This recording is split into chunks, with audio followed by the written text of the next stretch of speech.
All right, this is video 2. We've actually just filled in all the areas here that are the parts of the service, but now we're going to look at the songs. So we're going to click on our first song. This week we're doing House of the Lord.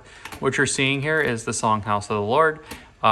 First thing we want to do is we want to make sure that it's formatted correctly and that it's in the proper arrangement. So you're going to click the arrangement button, which is the 3 dots over here on the top right. And you'll make sure that master is changed to default. What that means is that instead of when it's on master, these are the building block pieces of your song. So if you needed to add a new building block piece, you would add it in this section. But instead, we're gonna actually make sure that the arrangement for Sunday is correct. So we're gonna load the default arrangement.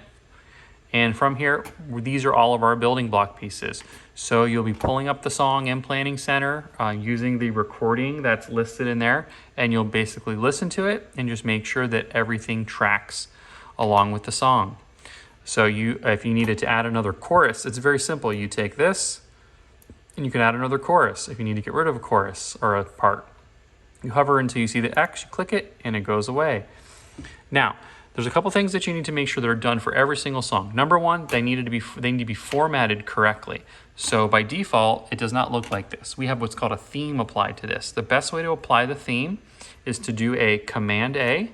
We need to click on the first slide and do a Command A.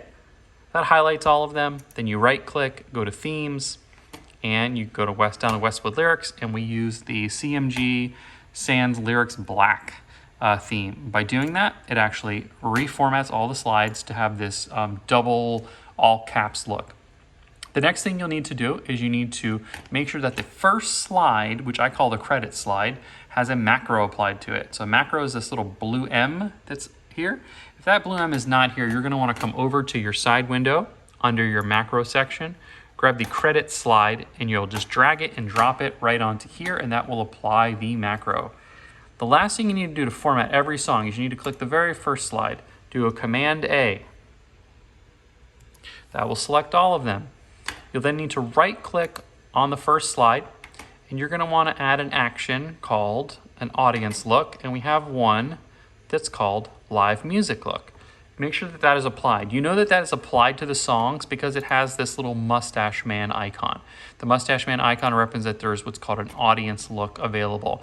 Reason why this is important is because if you do not have this mustache man set for the audience look, when our people online are viewing the service, they will not get the lower thirds lyrics. So it's important that the mustache man is there. This will be the end of this video. Next, we'll talk about sermon.